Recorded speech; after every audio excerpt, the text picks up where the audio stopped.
It's good to see you again. It's been so long since you've been here. You had me thinking you were dead. How's your taxpayer mansion? How was your...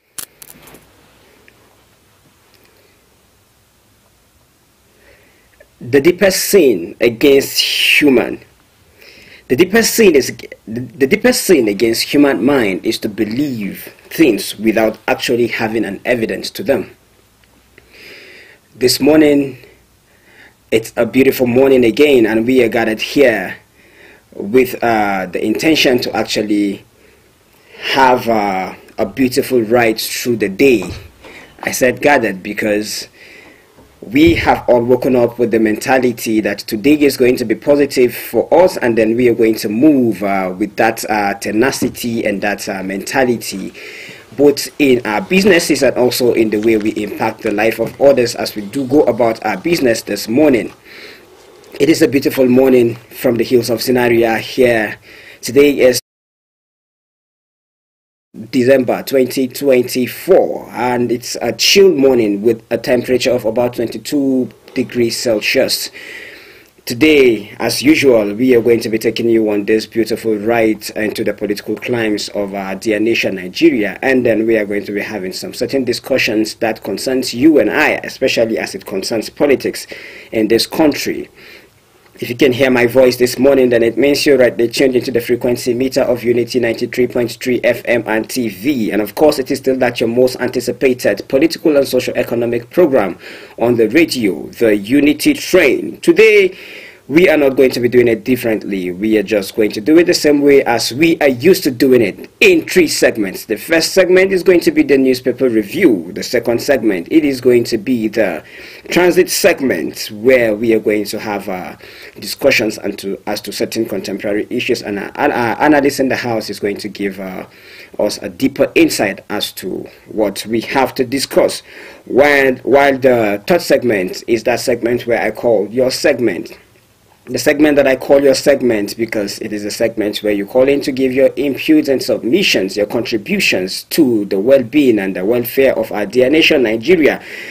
When it is time for you to actually call us in, the number to call is 07032353315, and the number to send your SMS to is 08163141141. With me in the studio this morning is no other person but a voice that you are used to hearing, one who is very, very unbiased, one who is very objective when it comes to the analysis of our politics, especially as it concerns our dear nation, Nigeria. He's no other person but the person of Barrister Paul Zaruma. He's seated here with me in the studio, and I know he would want to say good morning to you. Good morning, Mr. Paul, Barrister Paul. Good morning. A very beautiful good morning for you, Mike Pedro. Good morning, sir. It's good morning, viewers. Good morning, listeners.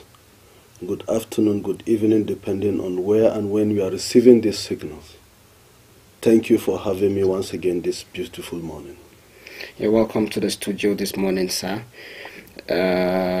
Today, the newspaper headline is very, very interesting. I was going through some of the newspapers this morning, and I said to myself, the barrister will have a lot to say this morning, considering the fact that the headlines are very, very catchy, and almost all the headlines are having the same topic of discussion or topic of interest. Well, I'm just going to delve directly into the newspaper headline without wasting your time, without wasting of any more time. And I'm going to start with the first news. The first news says this: Free Dele Farutimi protest set for December 10 nationwide. That is to say, there's going to be a protest for the freedom of Dele Farutimi come December 10th. Lakurawa terror group linked to deadly explosion in Zamfara. 10,000 dead in military custody. Amnesty International demands accountability. Report highlights extrajudicial killings, torture, sexual violence. This is very, very unfortunate. We don't know how true this is, but if this is true, then it is really, really worth commending. This one says 8,034 people, terrorists neutralized, 11,623 arrested, 6,376 rescued in 2024. That is the defense headquarters. Lagos court sentences coupled deregisters church over 52 million fraud. That was from the first news. And then still on the first news, it says Senate stands firm, no suspension of tax reform bill. That is the Senate saying there is no going to be suspension of the tax reform bill. Well, this is the Daily Times. The Daily Times says the reform bills not withdrawn. Senate will not be intimidated, and that was from Akpabio. Akpabio feels intimidated by the fact that Nigerians are actually calling, are lending their voice to the very issue of this tax reform. And then he's saying the Senate will not be intimidated. In continuation, it says continuous shifting of National Executive Council meeting may spell doom for PDP, and that is from the Board of Trustees. National Executive meetings ask North Central to shop for Ayo's replacement. Tinubu meant well for Nigerians. Work Minister Umahi. Police Inspector, 4 Nigerians back Integrity Icon Award. That is from Daily Times. The Metric says this: PDP rocked by fresh crisis. Board of Trustee bombs NWC over failure to convene NEC meeting. Tips Northern Central to produce next national chairman. How Borno Deputy Governor orders cheated death in mass airplane incident. Tax reform bills. We will not be bullied. Senate denies suspending deliberation on bills as South senators back bills. Don't politicize tax reform bills. Trade Union Congress warns Nigerians. Those against bills politically motivated, says Abba Moro. 4 Labour Party, 1 PDP rep members defect to APC. How Dele Farotimi defamed me in recent book, Afe Babalola. ECOWAS court orders Nigeria to pay 5 million to torture victim. That is from the Metrics. And the Nation has this to say: Borno woman wins every home a garden 25 million prize. CBN explains extension of early exit plan to all workers. Well, tax reform bills, Senate executes in bid for consensus. That is from the Nation. And the Tribune has this to say: tax reform bills, we won't suspend legislative action. Senate. Akpabio overrules deputy on composition of ad hoc committee. Borno Deputy Governor, over 100 others escape plane accident. Blackout. Dencos and TCN and Discos in trouble as Senate threatens to reverse privatization of sector, accuses them of adding no value, laments each grid collapse costs $25 million to restart. Ibori's daughter, 4 LP federal lawmakers defect to APC. Court okays probe of funds allocated to 17 local governments in Abia from 2019 to 2023. And those are the news this morning from different news papers. Well, I think notable out of the news this morning is the fact that our senators are actually saying we are bullying them for the lending our voice as to the issue of this very tax reform bill. They feel threatened somehow. Yeah, a lot of issues surrounding the tax reform bill, you know, and then the senators need to tread with care. Last time we spoke, actually we reported here and some media outlets that it was actually the House of Reps that suspended deliberation on tax reform bill. True. So, and to the best of my knowledge, I have not come across any headline that mentioned that it was the senators that actually suspended it. Yeah. So it appears it's rather the senators now that are trying to bully Nigerians into accepting the tax reform bill. You know, hijacking headlines that did not. Maybe perhaps there are other media that maybe mentioned Senate, but you know, before now, most of the headlines, Vanguard, Tribune, and other, they accurately mention that it was the House of Reps that suspended the debate, and the Senate President did not just stop there.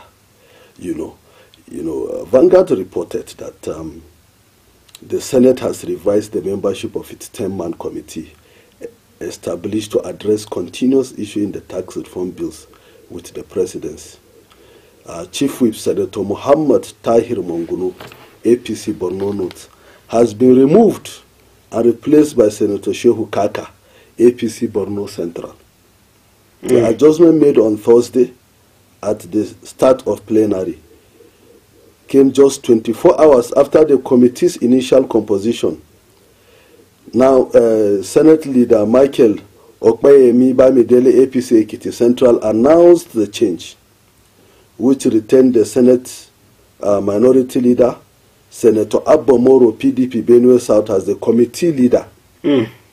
Other members include Senator Adamu Alero, PDP KB Central, Senator Oji Kalu, APC Abia North, Senator C.I.K. Dixon, PDP Bayelsa West, Senator Titus Zam, APC Benue South, Senator Abdullah Yahaya, PDP KB North, Senator Adiola Olamilekan, APC Ogun West, Senator Sani Musa, APC Niger East, Senator Adetokunbo Abiru, APC Lagos East.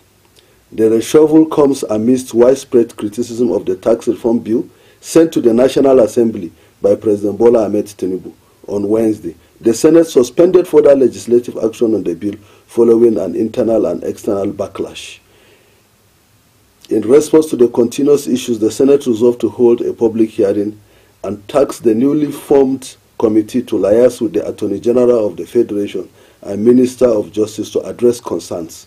The Senate Committee on Finance has been directed to hold any further action on the bill, which had passed second reading last week.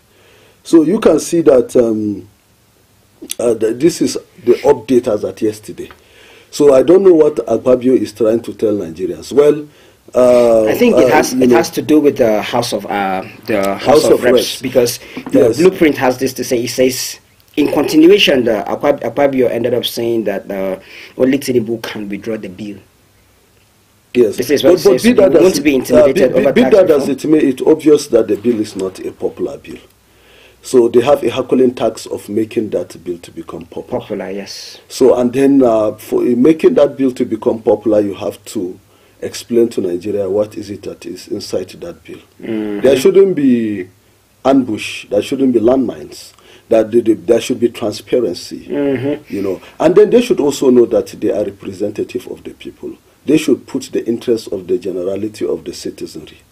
You know, and then also make sure that the citizen understand what is entails in the bill. You know, the whole concept, the whole democratic concept about having House of Representatives, having House of Assembly, is that Nigerians cannot all, there is no hall that can contain all Nigerian citizens. So that's why members are elected to represent the interests of Nigerians, not their vested interests, not their personal interests. They are not elected for their personal aggrandizement. So it's not possible. If it were possible for everybody in Nigeria to go into a hall and sit down and have a meeting, then we wouldn't have Senate, we wouldn't have, and that is the whole thing about the concept of representation.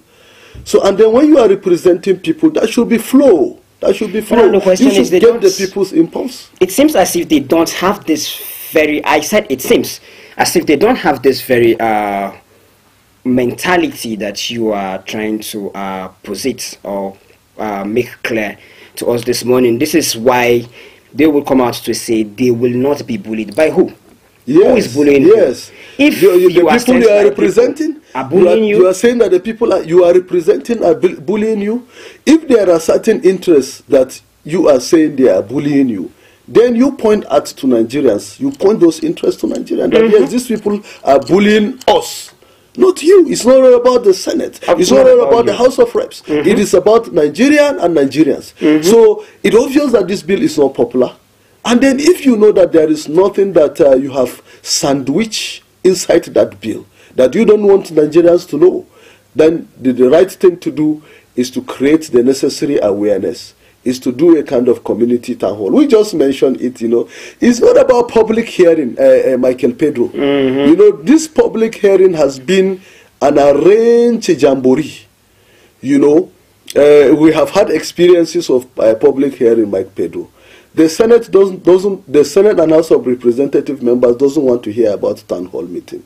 They only want public hearing. You know what happened in public hearing, Michael Pedro? If I want to stage a public hearing, I will invite my friends. I will invite my neighbors. I will invite those who have similar interests with me, and I will prepare their mindset towards a particular direction. And then we will go. And normally in public hearing, the protocol check the limit of people that we attend that public hearing. True. So the whole program is pre-arranged clandestinely. So you can see that public hearing in Nigeria has always been a scam. So, but if truly the senators, and then why expeditiously rushing this bill? Why rushing the bill if it is for the interest of Nigeria? We have other bills lying dormant, or bills that would have direct impact on Nigeria. Yes, I have said here, and I'm saying it for the opting time, that the problem of Nigeria is not even the laws. The problem of Nigeria is implementing the law. Like Pedro, for instance, now in Nigeria, before you have a car, you must insure that car. But when you have accident, insurance company will not come and then pay you the premium. In Nigeria, insurance company are not paying premium. Drive a car, Michael Pedro, without insurance, road safety will arrest you, VIO will arrest you, police will harass you or even arrest you. But these same agencies or the relevant agencies that are supposed to checkmate these insurance companies to make sure that when Nigerians have accident, they pay the premium. Nigerian insurance, for instance, I'm just giving you one example, Michael Pedro, only exists on the paper. So we have so many laws like that. Those laws only exist on the paper. You will trouble Nigerians. You must insure your bicycle, your vehicle. You must insure your tricycle. You must insure. But how many keke napep, for instance, have had accidents? How many tricycle, popularly known as keke napep, has had accident where you see insurance company come to redeem it? How many? You see, how many vehicles in Nigeria that have? In fact, in Nigeria, Michael Pedro, insurance is a scheme. It's a scam. That's why many Nigerians also. Yesterday, some retired military personnel were protesting at the Ministry of Finance, and they have been there. They slept there, and they said they are not living there until they receive alert. Over what? Their pension.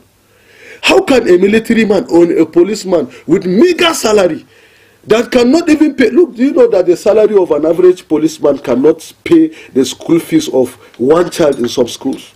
And I'm not talking of extremely expensive school. I'm talking about an average school. Do you know that majority of Nigerian salary cannot sponsor their transportation and at least lunch for that month? Especially considering yes, the high that is why you hardly go to offices and your file move without you tipping. So the system is entirely designed to be corrupt. For corruption to yes, yes. Because, for instance, if you are working in a local government for Christ's sake, how your salary cannot fuel your car for 1 month. Your salary, let's even not talk about car, because even many state government, Professor Bameyi was telling us the other day that many professors have parked their vehicles.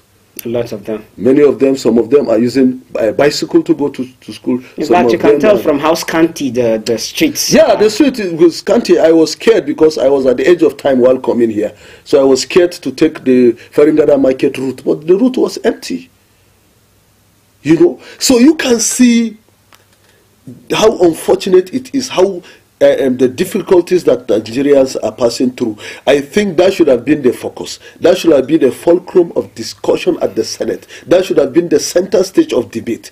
That should have been the focus. That should have been the what will dominate. How do we cushion the effects of this suffering on Nigerians? At the Ministry of Finance, you will serve this country. Some of them have lost their arms. Some of them have lost part of their bodies in the process of serving this country. And mind you, Michael Pedro, this tax, this pension we are talking about is a contributory pension scheme. It's not as if somebody is dashing you this money. Yeah, you also contributed your own when quota. you were. So to even give you your own quota that you contributed is difficult in this country. So how do you expect those other people that are presently serving this country to be diligent? Actually, you can see where the problem is. Go to police barracks in Nigeria today, it looks like poultry. I'm telling you, you hardly go to any police barrack in Nigeria. So you wonder what is happening, what this police service commission is doing, what the police welfare is doing. You know, it is very, very unfortunate. And look at this military person. You know, the only barracks in Nigeria I go and I appreciate is the Nigerian Air Force barracks. Anytime I go to the Nigerian Air Force barracks, yes, you could see that at least. But you know, and then don't forget, Michael Pedro, the police are the people that interact with Nigerians almost on a daily basis. Every day. And they have this broad responsibility. There is hardly any area of investigation that police does not venture into. They have a general spectrum of investigation. In fact, they can investigate vehicles. Some Nigerians thought that police cannot investigate vehicles. Police can investigate vehicles. They can investigate drugs. There is hardly any spectrum of the most of these security agencies. Police, even the function of EFCC, police can also do that. So police is one agency that have a large spectrum of responsibility. But are we really taking care of them? They are completely frustrated. At times when you go to their police station, even as trained as they should be, considering the magnanimity of their responsibility? Resources for training is being budgeted every year, Michael Pedro. But is it really channeled to the training? No, it's not channeled to the training. That is what we are saying. How can somebody, not only forces we are talking about, local government workers, have they been collecting their pension and gratuity? State government workers, have they been collecting their pensions and gratuity? And then some of them, 10 years, 15 years, 20 years after retirement, they have not even gotten their terminal benefit. I am telling you, Michael Pedro, some people will retire as director, as whatever. They don't even have a personal house for themselves. It is not because they are bad planners. It's the system that cheated on them. Really unfortunate. Yes, the system cheated on them. You will retire with a big title, director, but you don't have a house. It's because the system cheated on you. So for the fear, and then now, the only thing, Michael Pedro, that is gradually helping people now is most of these cooperative societies that have been introduced to organizations. Cooperatives, a true cooperative society, some people are acquiring land, some people are building houses, some people are doing some other things through the function of cooperative society. Even though some retrogressive, corrupt people from the citizenry are beginning to hijack the cooperative society. But that is to suggest that the cooperative society is not actually perfect, but the cooperative society has been more effective than the pension scheme because they have been at least helping civil servant and public servant to at least acquire landed properties, build houses, and you can imagine. But as long as the pension scheme is concerned, once the federal government did not grab the bull by the horn and address the shenanigans behind the pension scheme is gradually becoming a scam, just like the insurance policies in Nigeria. Unfortunately. Now, for the fear of of coming back after serving your dear nation for 35 years and then coming back to the society where you are, where you live, and then people are expecting much from you, you end up finding yourself wanting to indulge in one criminality or the other, so that you will not come back in shame, covered in shame. Most of these civil servants want to do one or two just to at least have a fine house and then be so they can be respected in the society. Let me put it that way. Unfortunately, well, we'll be having this conversation more further when we come back from this very short break. Please stay tuned and then don't touch that dial. We'll be back in a jiffy. This is Unity FM. to the frequency of unity, the voice of reason, the voice so clear and crystal. Put your mind on the stereo. United we stand, divided we fulfill the pleasure of the groove. Unity FM 93.3, the voice of reason. Okay, let's go. Okay, bow in the way. Gamu anankuma day. Before the sun rises, make a hey. You want me to close me? Lele. I be all over your finger like Lele. We be flying in the air like Iris. Taking all over the stereo. What's next? All the stations I beg, new vex. Now we defeat your playlist. All the tunes we play in the pitch piece. So break chain, it's time to be free. I'm reason with the voice, 93.3. Unity FM 93.3, we're here. Unity FM, the voice of reason. Unity FM, the voice of freedom. Unity FM, the voice of reason. The voice of reason. The voice of reason. Unity, voice of reason. Unity, voice of reason. Unity FM 93.3, the voice of reason.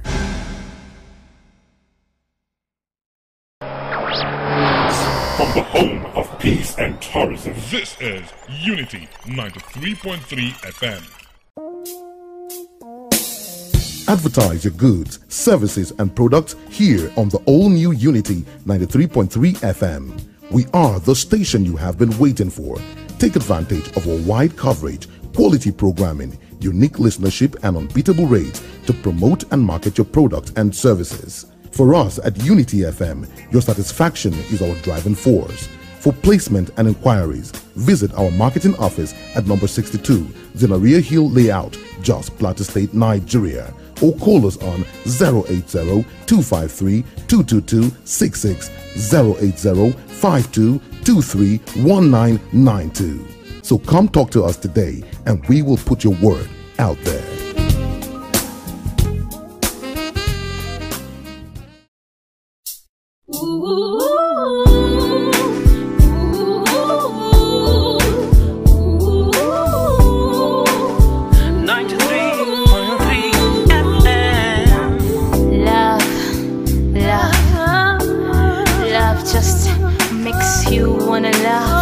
From Jos, the capital of Plateau State, Nigeria, this is Unity 93.3 FM. Morning, then it means you're still rightly tuned into the frequency meter of Unity 93.3 FM and TV. And of course, it is still that your most anticipated political and socio-economic program on the radio, the Unity Train.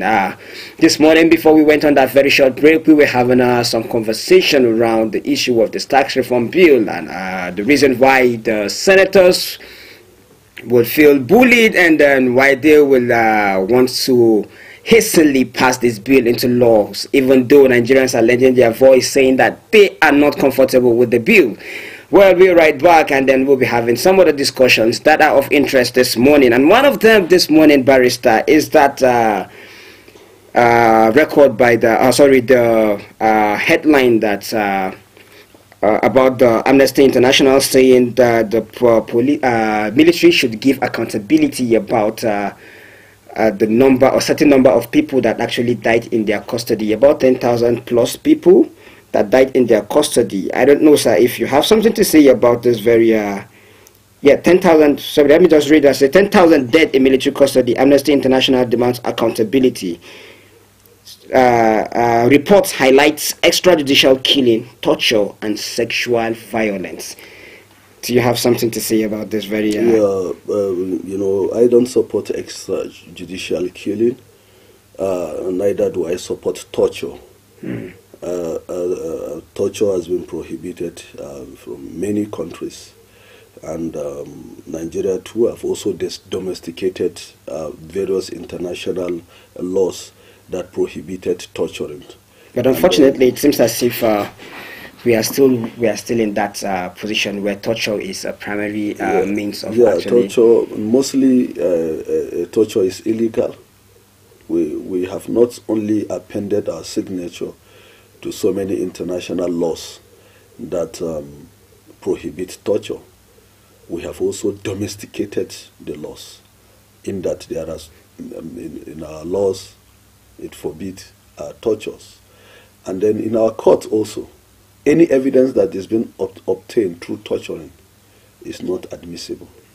So once the issue of torture is, the court usually suspend further hearing of the matter until such torture is investigated through what we call trial within trial. And in most cases, there are instances where the investigation will be reverted to the police for further investigation. But to tell you how the issue of torture is taken seriously, issue of torture is not reverted to the police for further investigation, because it's likened to them being judges in their own cases. So the judge will now be the investigator. So the police will prove, the person that alleges torture will prove that yes, he was actually tortured, and the police will now defend themselves that this person was not tortured. And there are many organizations, both within government and non-governmental organizations and CSOs, that are working towards making sure that these laws, these domesticated laws, rightly domesticated laws, are not abused. So that is also not to say that there is no torture completely in our system, but this is to reinforce and give credence to the fact that torture is illegal, torture is a criminal offense. So that's why we are not encouraging torture.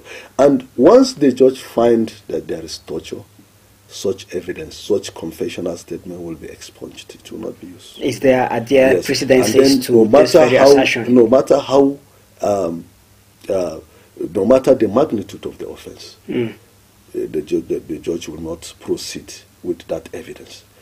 And because of that torture, that alleged criminal may escape the intended justice. So you can see how counterproductive torturing is. And then again, we also does not support rape. We have had incidents of rape. Does this actually of extend to people the military or just the police and other security? Every security agency in this country, they are not allowed to torture. Okay. They are not allowed to torture. So, on the area of torture, yes, I agree with Amnesty International. On the area of rape, yes, we have had instances where security forces rape people, but Amnesty International is a recognized organization. So they should, when they come with the fact and figure, I think the authorities should take the necessary action. And then Amnesty International is not only a recognized organization, it is a juristic personality. What I mean is that they can sue and be sued. So we have had cases where Amnesty International sued the security agencies. They can sue the military. The military is not immune to the courts. They are not above the law. So we have had instances where they sue the military. If they succeed in proving that yes, there is torture, then the military will be in for it. Now on the issue of rape, yeah, we have even had incidents of people who've been raped on detention and what have you. We have had so many such incidents, and then there are so many of such rape incidences that they were unreported. So we appreciate Amnesty International for blowing hot on these issues. But we are still calling on Amnesty International to balance up their reports. Why is it that they keep on reporting against the military, against our security agencies, against the police? What deliberately has Amnesty International done to assist the police in policing? What have they done to assist the military in fighting the insurgency? At a point in time, I'm telling you, Amnesty International became like the spokespersons of the terrorists during the reign of Shekau. So you can see that we want a situation whereby Amnesty International should speak both for the military and the victims. And strike a balance. Not only strike a balance, bring solutions, viable solutions, attainable solutions, achievable solutions. So Amnesty International should not be seen to be speaking for the criminals. Should not be seen to be, because, you know, they appear to be speaking for the victims. But in most cases, you know, they speak. When the military are attacked, they don't say anything.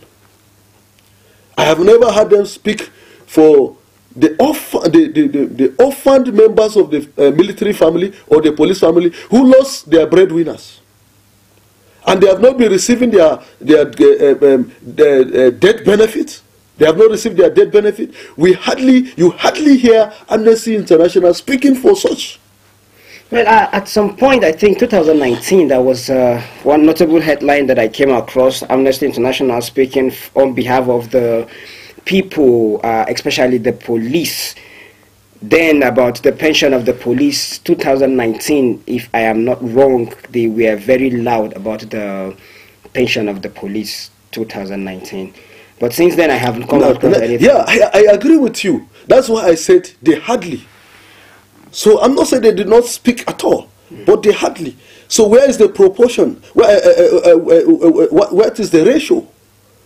What is the ratio for speaking for the police and speaking for the security agencies and speaking for the victims? You know, in some cases, you know, some of these security forces, they find a lot of things very difficult. Isn't it possible to be having that the Amnesty International are having some bottlenecks, especially when it comes to the issue of their contributing to the policing and other aspects?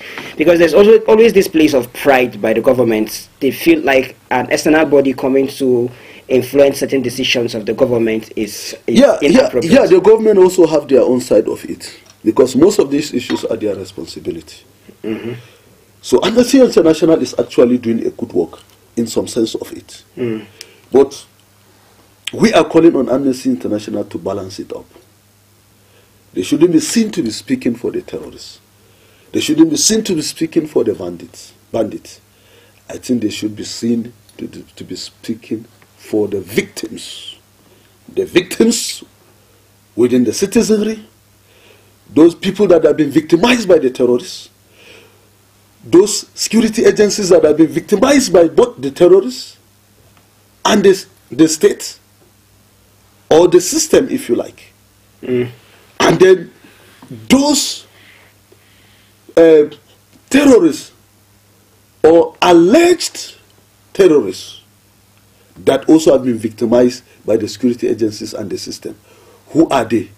If you arrest them, treat them according to law. I think that's the stand of Amnesty that I agree with. If you arrest them, treat them according to law. What did the law say you should do to them? And then, you know, how many convictions so far, Michael Pedro, have we secured? How many convictions? You know, there are so many things played out. A lot of compromises, a lot of intrigues, a lot of dynamics. Like for instance, Michael Pedro, as long as I am concerned, the jailbreak in Jos Prison some years ago. About 2 years back? About 2 or 3 years back. As long as I am concerned, that was a scam. That was a scam. The I's are not dotted and the T's are not crossed. You cannot tell me of a possibility. This Jos Prison is one of the most fortified prisons in the country. I can boldly say so. I've been to prisons. I've been to at least 30 prisons in this country. This is among the most fortified prisons in the country. We have the STF headquarters at Hill Station Junction. Very close. We have a police headquarters. We have the police headquarters just beside the STF headquarters. The DSS across the road, we have the A division and the police barrack. The police barrack is there. Now area command the is DSS behind. office is sharing common fence with the prison, and then we have the area command just right adjacent to the prison. Michael Pedro, even and you tell me that there was a jailbreak, an external aggressor came free those prisoners. This is an arrangement. No investigation. No report for the investigation. You know, Michael Pedro, high-profile government functionaries were involved. I am telling you, Michael Pedro. No investigation, no report for investigation, no head roll. So we have to be serious in this country. That is an impossibility, Michael Pedro. That is an impossibility. There must be investigation. The outcome of the investigation must be made public. But actually, I agree with you about the action of the investigation being made publicly. But don't you think there's a possibility there's an investigation, but then it has not been made public? If you don't make public, how do we know that there is an investigation? How many months is this the Kingdom investigation? 3 years down the line. Actually, looking at 3 years down the line, no reports. So you can see that we have to look at ourselves in this country and tell ourselves the truth. What is happening in this country? I have said it severally, that Boko Haram are not better than our military. They are not better than our security forces. I have said it. Look, let me tell you, Mike Pedro, we are just politicizing security. Our security are better educated, better trained. Some of them receive training outside the shores of this country. They have better equipment. Anybody that tell you that the terrorists have better equipment than our military, they are not telling us the truth. So, with this very assertion, this last assertion you just made, that would tilt me to that very question of the recent happening, the bomb blast, recent bomb blast, and the Black Claras are taking responsibility for that bomb blast. Do you have something to say about it? Yes.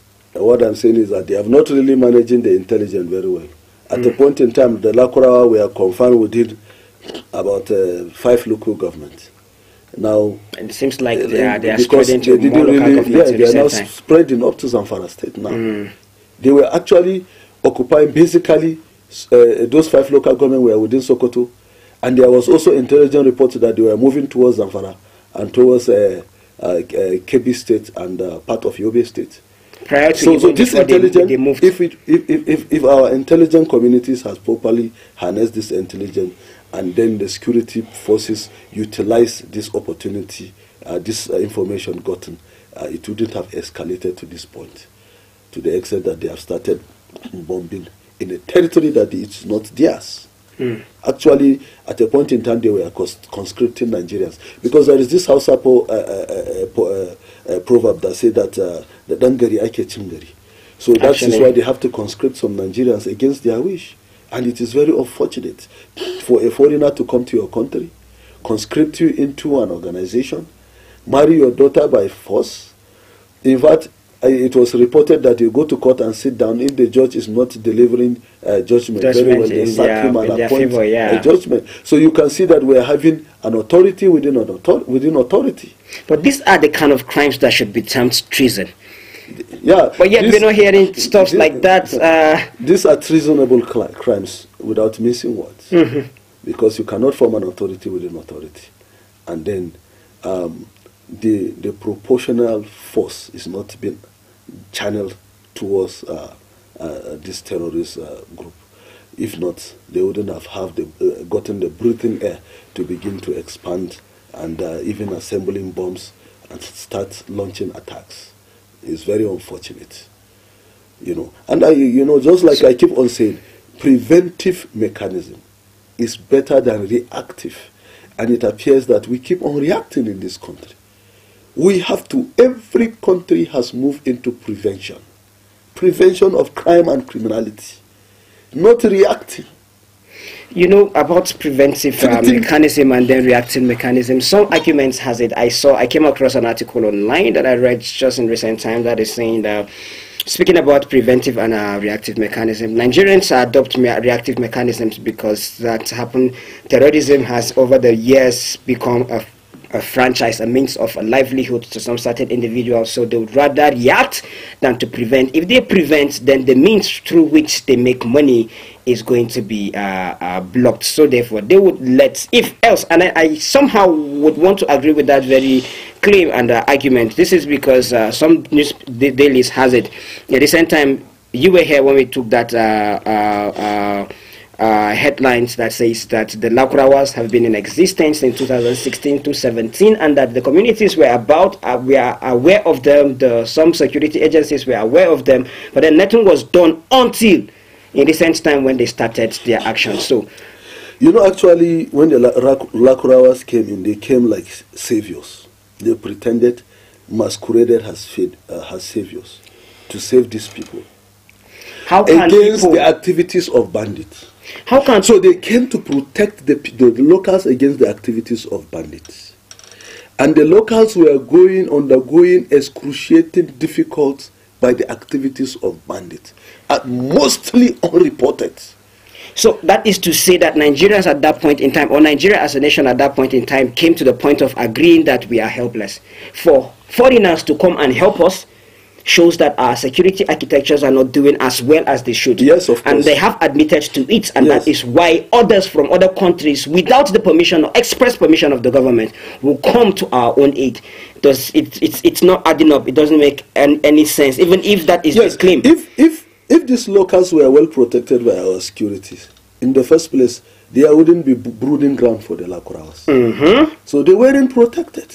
And most of the issues, I told you that I earlier stated that most of the security incidences going on there are grossly unreported.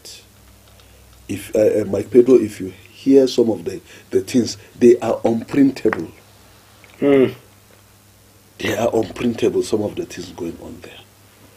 So when the desperate situation, it requires desperate measures. Actually. And that was the situation where these people found themselves. And then they hosted these dangerous elements. And then, of course, initially, when bandits come attacking, those people will resist the bandits. And then, to the point that the bandits realize anywhere they identify the presence of the Lakurawas, they avoid going there. So even some communities, as it is being reported, we're even praying that the Lakurawas should come to their neighborhood, because it has become notorious that whenever the bandits know that there are Lakurawas in a particular village, they will not attack that village. So when the Lakurawas succeeded in warding off some of these activities of the bandits, then they became principalities in those communities. That was what happened. That goes to say So that there's a possibility. that issue, and you remember one of the local government chairmen came public and said, no, that people are exaggerating these Lakurawas, that the Lakurawas has been assistant, and then, so it appears that if a government functionary will make such statement, and there could be a symbiotic relationship between the council and the Lakurawas. There's a possibility, yeah. These are all issues that needed to be investigated. And then we should find a viable solution. So that Nigerians will live like Nigerians, sleep with two eyes in their countries. We are not getting even basic things. Basic things like food, basic things like security. Nigerians are naturally hardworking. As little as water. Yes. Basic things like water. Can you imagine? Jos is the capital of Plateau State. But how many neighborhoods are getting water within? Very few. Very few. Very, very few. So in Nigeria, you are your own security. You are your own. You make your own roads. You see people come in a community. You are your water board, because almost every house either have a borehole or well, depending on what you have. So you are your own everything. So you begin to wonder. In recent time, record has it that Nigerians are the most taxed nation. In recent time. Mike Pedro, let me tell you what is happening now. In banks, if you've noticed, if you transfer anything above 10,000, 15 naira is deducted. 15 naira is deducted automatically, and 15 naira is deducted from the recipient. Just imagine. In the midst of this difficulty, just imagine if you go to if you go to make such transaction before a POS operator. And many of the ATM machines are not even functioning. So the POS operators are taking over the functions of the highest the bank is going to pay you, so, it's 20,000, 10,000. So now you go to a POS operator. The POS operator will remove his charges. Some POS operators are removing 300 naira, some 200, some 150. After they deducted that money from you, then the bank will also deduct that 50 naira from you. This is evil. This is wickedness, and these are issues that the government should come in and address. Nigerians. That's why I say that this fight over tax reform bill should be, that energy should be channeled towards some of these issues. How do we, if the likes of Akpabio will be having sleepless nights on how do we address security, how do we address this pension issue, how do we address the poverty, the excruciating. In fact, Nigeria has moved from poverty level to penury. So what we are in penury, because by the definition of poverty, by the United Nations definition of poverty, if you can live in less than $1 in a day, poverty is less than $2 in a day. Abject poverty is less than $1 in a day. So we have moved from poverty to abject poverty. Now what people are going through is penury. So this is a terrible situation that calls for national emergency. And really, unfortunately, with the assertion of the Senate President this morning on the news dailies, it shows they are still trivializing this issue. They don't still take it serious. And I think Nigerians should lend their voice more to the issue of this tax reform, because sincerely, for him to say, make that statement that only the president has the right to withdraw that bill, it doesn't show. Now, 2027, immediately we enter 2025, they will begin to bring in the divisive elements, those fault lines. And unfortunately, some Nigerians will fall to it. Religious fault line, regional fault line. What of you? Partisan fault line, all sorts of fault line. Unfortunately, they will begin some to bring them people up, package them, and throw them to Nigeria. And unfortunately, we subscribe to them. Yeah, we'll subscribe to it, considering the fact that Nigerians are very forgetful. We have been impoverished. So, you know... it's actually a political strategy to keep you impoverished, so that when I give you a little, you appreciate it much. And that is the strategy, I think, that they have been using over time. Because sincerely, come 2026, 2027, some people will change.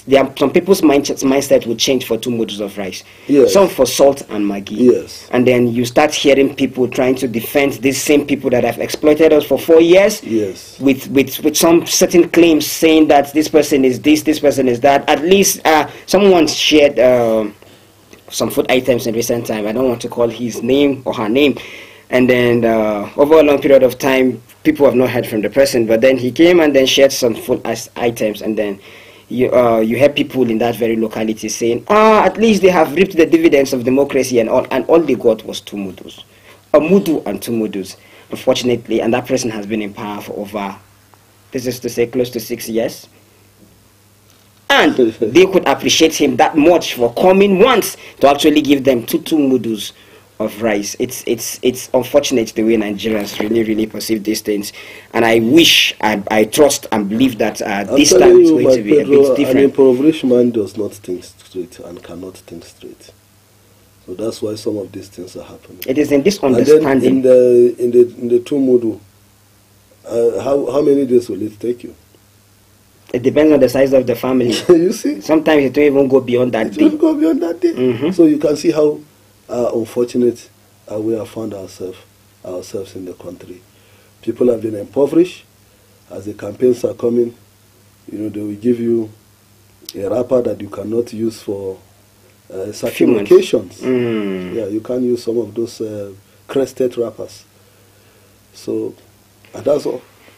It's really unfortunate. Well, we'll be going on this very short break, and when we come back, we'll be having more conversations as to the issues we have on ground. Stay tuned and don't touch that dial. It is still that your most favorite radio station, Unity 93.3 FM and TV, and that's your program, The Unity Train. Well, stay tuned. We'll be back in just a jiffy. Advertise your goods, services, and products here on the all-new Unity 93.3 FM. We are the station you have been waiting for. Take advantage of our wide coverage, quality programming, unique listenership, and unbeatable rates to promote and market your products and services. For us at Unity FM, your satisfaction is our driving force.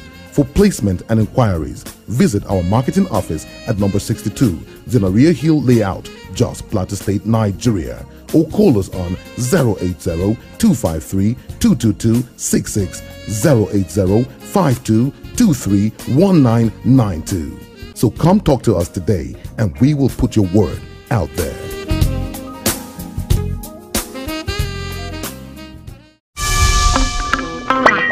Echoes are made of many voices. Kuna tare ne da sautin gidan rediyo na ya bularu Unity FM. Leisha Unity FM reo. Ina sitan ala kundum ha Unity FM. Including yours and mine.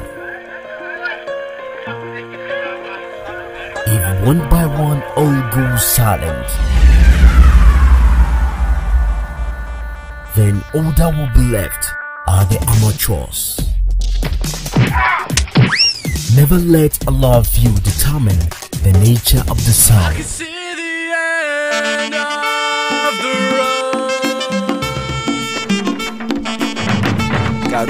Oya, elugogan fún wa o. Awara fomo. Ti were na yin gba o. Kada ko sauya ta sha. E mo yi kúrò sí dali Unity FM o. Unity FM e ba no. Da hurala kundum ha hanan anwe. We are only as weak as we are divided, as strong as we are united.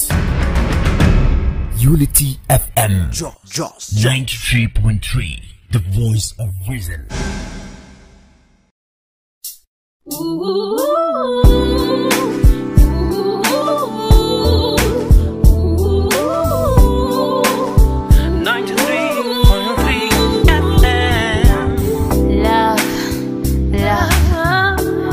Love just makes you wanna love some more. Its sweetness conquers every hate. The taste of it just makes you know peace. Love, sending chills to our hearts. Love, building our consciences. Love is our only consciousness. We live it. You can still hear my voice, and it means you're still rightly tuned into the frequency meter of Unity 93.3 FM and TV. And of course, it is still that your most anticipated political and socio-economic program on the radio. The Unity Train. I still remain your humble anchor. Michael Pedro is my name. And this segment is the third segment I call your segment. But we are going to be having a little conversation before I open the phone lines. When it is time for you to call, the number to call is 0703-235-3315, and to send your SMS, send it to 08163141141. With me in the studio this morning is a guest from a reputable company. The name of this company is TalkShop. And with me in this in the studio is Mr. Salisu Muhammad Abdul Salam. The next voice you'll be hearing will be the voice of Muhammad Salisu Abdul Salam. He is a consultant with this very company, and he is here to tell us what this company stands for and the services that they offer for us to get to know, especially in this Unity period. We will need their services, and that is why he is here. You're welcome to the studio, sir. Thank you very much, and good morning, Plateau, good morning, Jos, good morning, Nigeria. Salis Muhammad Abdul Salam, yes, don't mind Pedro. He's trying to get used to the name. This house, I'm sure, even on, what is it called, Inside Engine Oil, they can pronounce that name. Actually, well, you're welcome to the studio this morning, sir. So, sir, a quick one. TalkShop, can you give us an overview? What is TalkShop all about? What's the company's all about? Basically, some of these services are being enjoyed in Port Harcourt, in Lagos, and then in Abuja. So we're trying to look at how to make things easier, how to make things more convenient, considering what is happening in the country today. So you could have somebody who is not feeling too well, and needs medication from a pharmacy. All he needs to do is get his phone, get this app, and place an order. So the cost of that drug is same with the cost, in the store, but the difference is just the cost of transportation to where the person is. Okay, so it's like a logistic. Could be groceries, yes. It could be groceries. It could be pharmaceuticals. Anything you need to do, and that is on the part of the consumer. Then on the part of the new businesses and then the business person, all you need to do is, get this app, register. It's free. Okay. And then get your services included. So when people need anything, they go through the app, they find you, and then most importantly too, you have to stock your outlet. Stock in the sense that you put all the things you have, all the services you provide, all the things you sell, all the things you offer. You put it there on the app, and then people access it and they order for it. So say for example, it's a both way benefit. So say for example, I want to register as a business.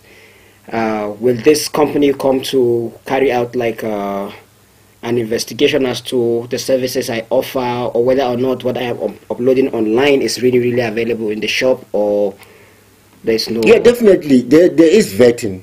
Okay, there is confirmation, of course. You cannot tell us you provide what is not there. Okay.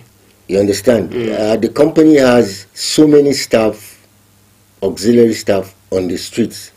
Delivery section is there where the mobility is provided, just the way you see dispatch riders and the rest, so they're all there, and then you have marketing staff, you have field staff. So you are not only going to be doing this. Basically, I give you an example. There are people who start, say for instance,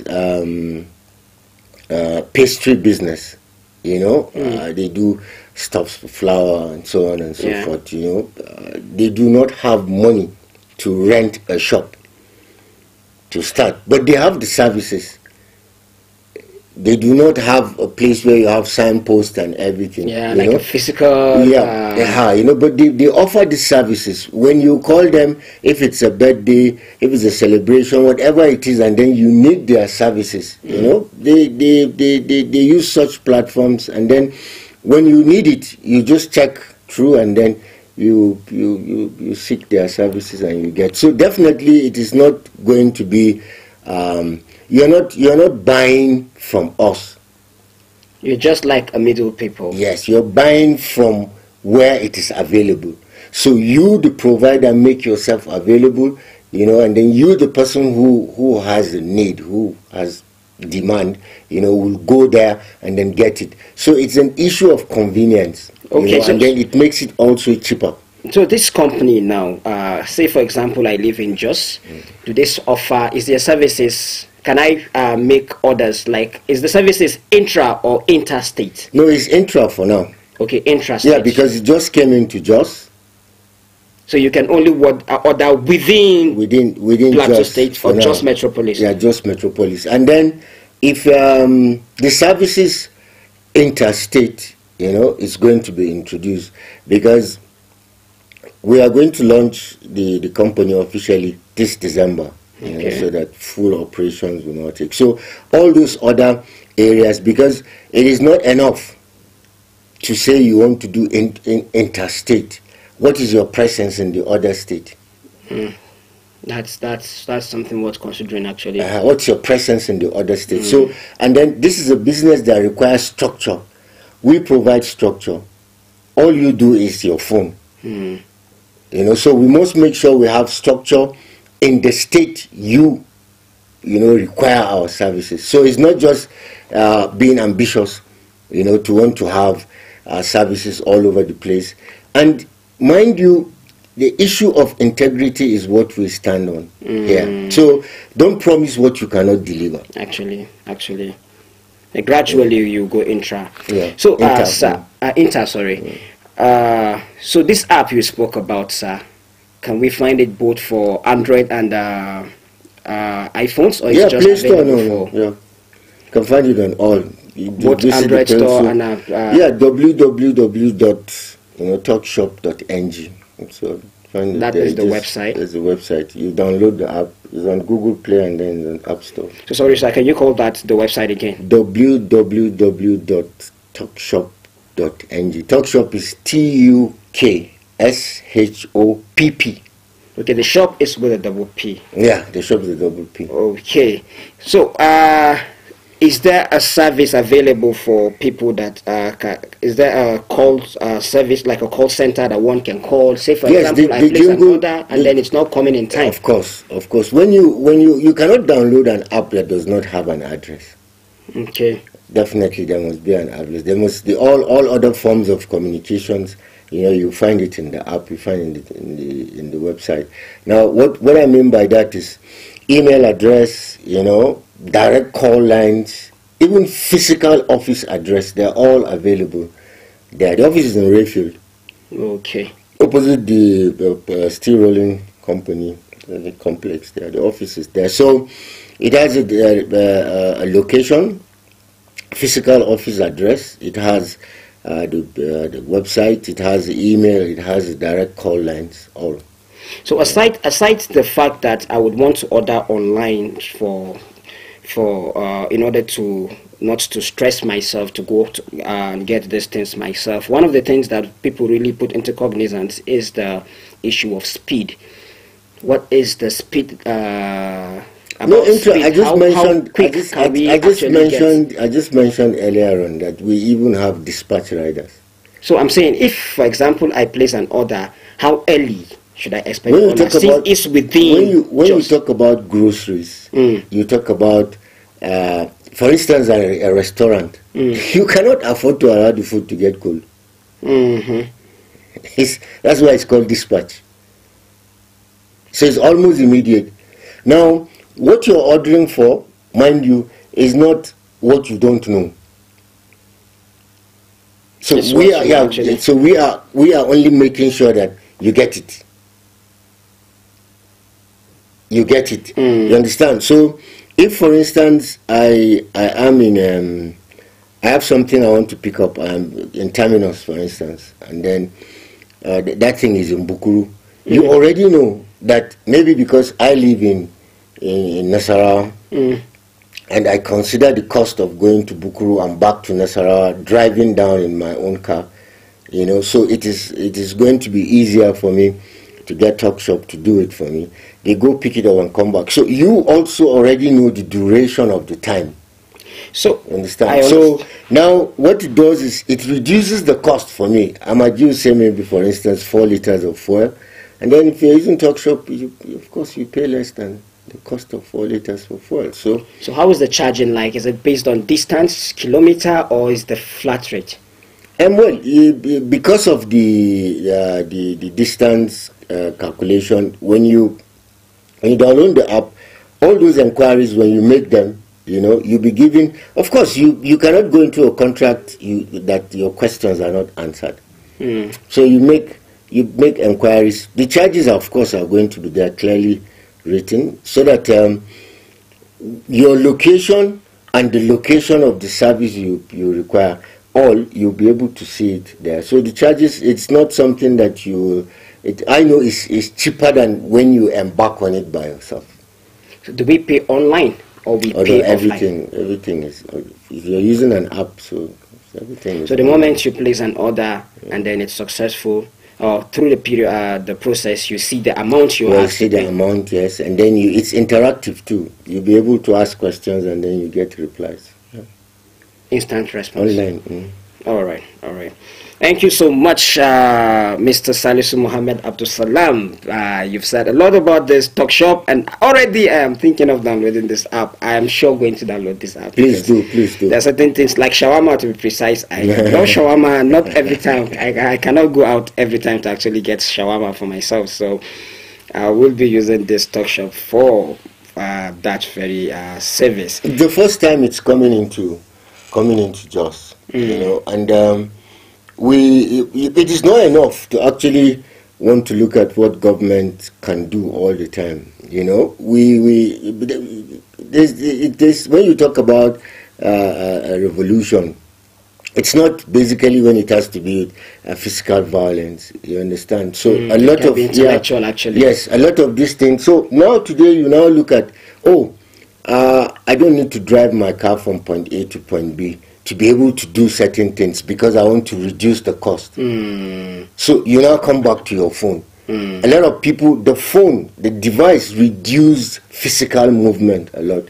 So why don't you take that advantage too? You know, in your activity. I called to felicitate with somebody in Abuja.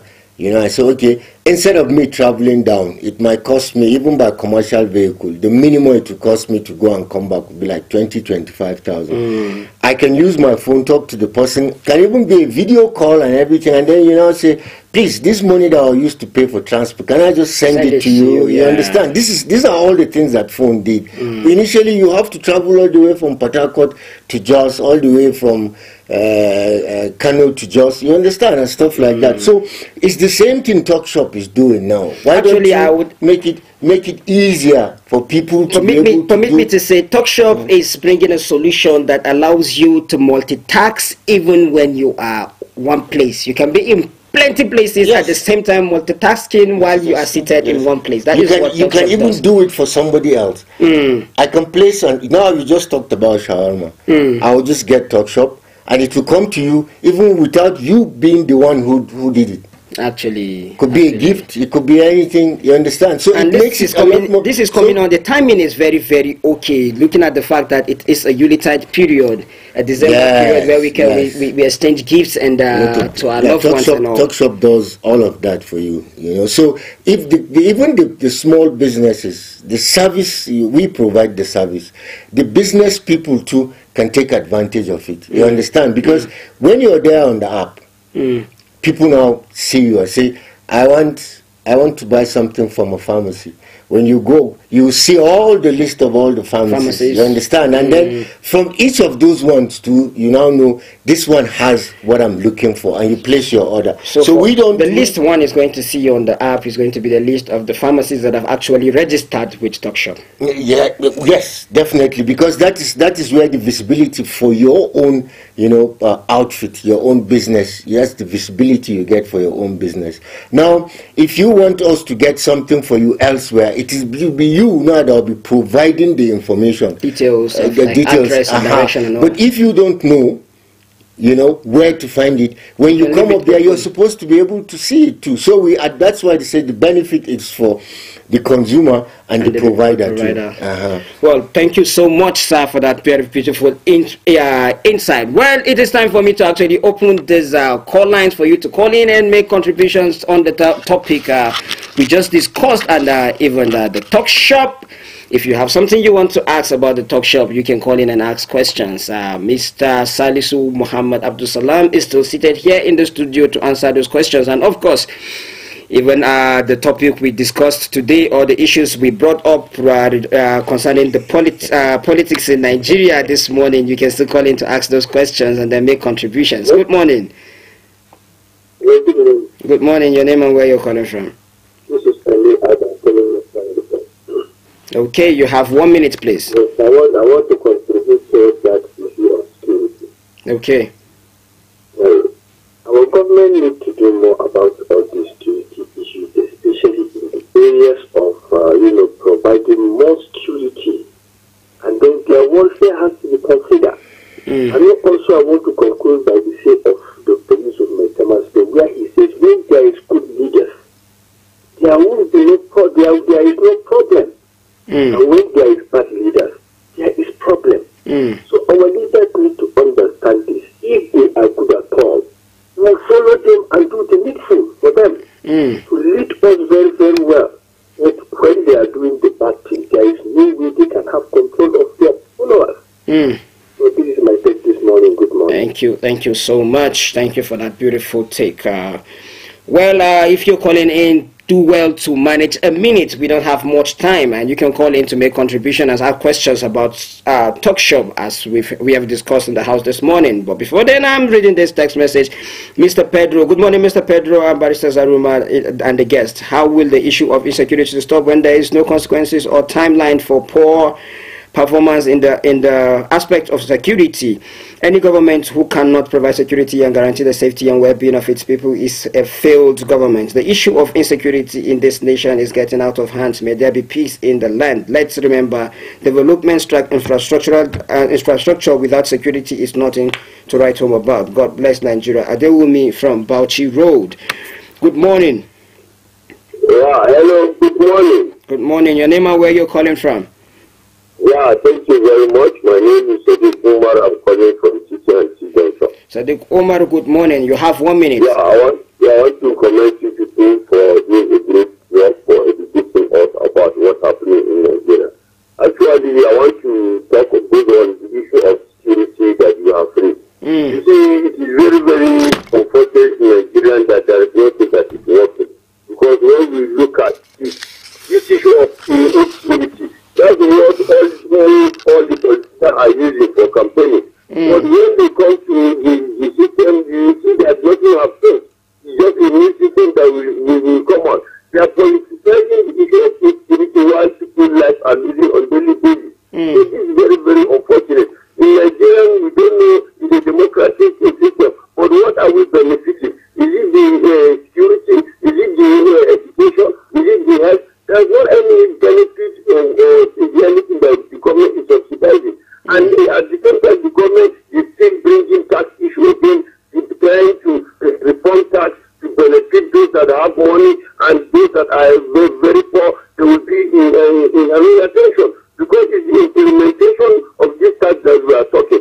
And if we are saying that only the president that will have the authority to withdraw this tax, that is to say that the tax is all democratic. That's to say that those or assembly members that those watchdogs, they should go back to their very constituency to hear from their people, because it's the people that we have to concern that won't bring a law. So it's very, very unfortunate that we are taking a type of dictatorship in this kind of administration. Thank you very much. God bless. Thank you so much. Thank you so much. This text, this I have said beautifully. I have spoken well this morning, and that very input is a very valid one. Well, I'm taking this text message. Says, good morning, Mr. Mike Pedro and the Barrister Paul. It's in Nigeria that you have to go on strike and protest before your allowances are paid. What a country is this? Our leaders are more concerned about themselves only and don't care if other people exist, benefit or lose. Will this country be good again when the National Assemblies can't draw the attention of Mr. President on some issues? Regards to Kulbi and Prof. Emmy Longs from Agingi. Emmy Longs, thank you for that text message. Hello, good morning. Hello, very good morning. Good morning, sir. Your name and where you're calling from? Thank you, my dear presenter. This is the voice of the voiceless on the platform, great comrade Dadong Atiba Solomon. I'm calling from Angola. Okay, but Comrade Dadong, you have 1 minute, sir. God bless you. May God continue to sustain and increase your wisdom. Amen, sir. Thank you. God bless you. I like the way the case has analyzed everything, most especially in terms of security. He has said everything. In fact, everybody in Nigeria is on his own. And that's why I always say this, sir. Apart from God, for me as an individual, apart from God, that is myself. Because I can't see any security that is also for the safety of Nigerians. You can only know that there are security when they want to conduct election. And if they want to rig election, you can see thousands of security around you. When the country is this for God, they get 300 million. In a country that is if anything happens now, you hardly see the security men. You go there for emergency response. They will respond to you in hours. But in terms of election, you see them using them as if there's something is happening. Election is a civil exercise, it's not a war. It's a push to be candidate. The leaders we have today, they don't have the country at heart. I just pray that Nigerians, we Nigerians, we have a role to play. Ensure the country works. We should not allow them to use us to disintegrate us to some functions that is not relevant, that are not relevant. This is religion, ethnicity, and tribalism. We should disregard all those things. These people have used us to give them power, and they have now united themselves against us as Nigerians. Instead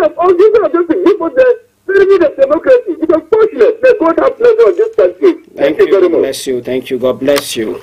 Good morning, Mr. Pedro and the barrister in the house. The barrister have spoken well. I'm appealing to the barrister in the house to call on the attention of the government to do the needful regarding the culverts dock opposite Jos Main Market. The government should resume work on the culverts to fill them with sand to their former forms. Similarly, the decoration of some roundabouts on some just main roads when compared to the ones did by the private companies is very unfortunate. The right thing should be done. Suleiman Science from Yusuf Street. Thank you, Suleiman Science, for that beautiful input.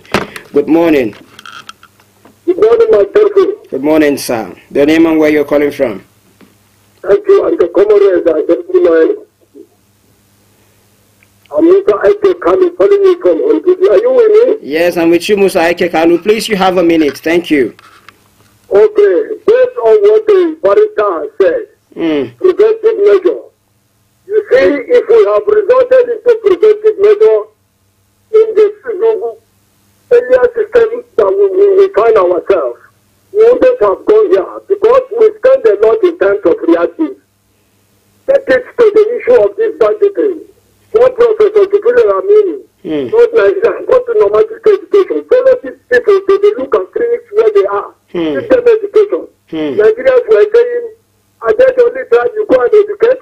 Because me and you should be asking ourselves who has followed them to the look and clinics and taught them how to drink a gun and to carry me and you and Kataiso. And if you go to Boko Haram, they were there. When they were removing their kids in the higher institution, they just said yours has come. And you see in a situation whereby you as a government you try to protect me, people will be going into trouble. Look at what is happening in the southeast. People are being asked to stay at home. If government willing to protect them, they will be staying at home. Look at what is happening. The level of non-liberty we have in this country. These illegal people. Well, unfortunately, we lost our call, and then so sorry if you want to call in and give your inputs. We are really running out of time, and unfortunately, we might not be able to take more of your calls. Sir, is that's time where we sign out of the studio, and I would want you to give our listeners your last words before we actually sign out of the studio this morning. Well, I'm talking about Talk Shop. Sadly, all the issues they're talking about is my primary constituency, as a peace practitioner. That's why somebody just called in now and said, Comrade Salis, yes. It is going to be a lot more easy, when we take advantage of the situation and make the best out of it, by trying to look at what exactly the evolution now ongoing is for us to reduce, physical activities.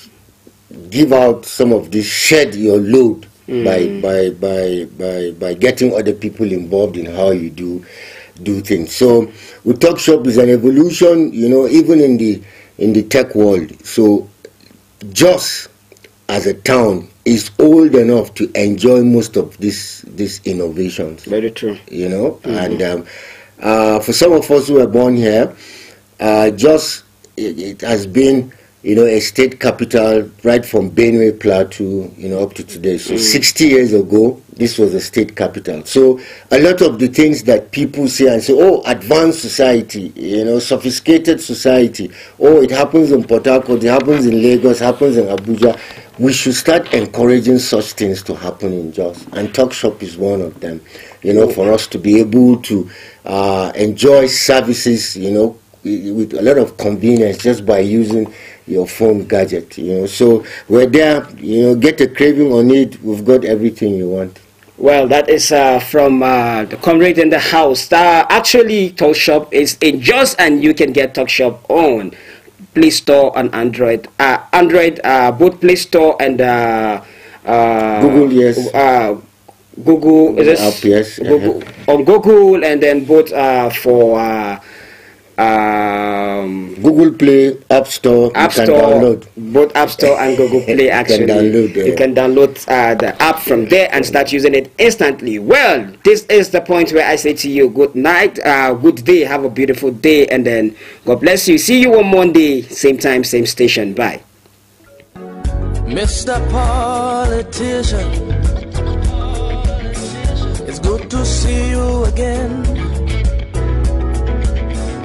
been so long since you've been here. You had me thinking you were dead. How's your taxpayer mansion?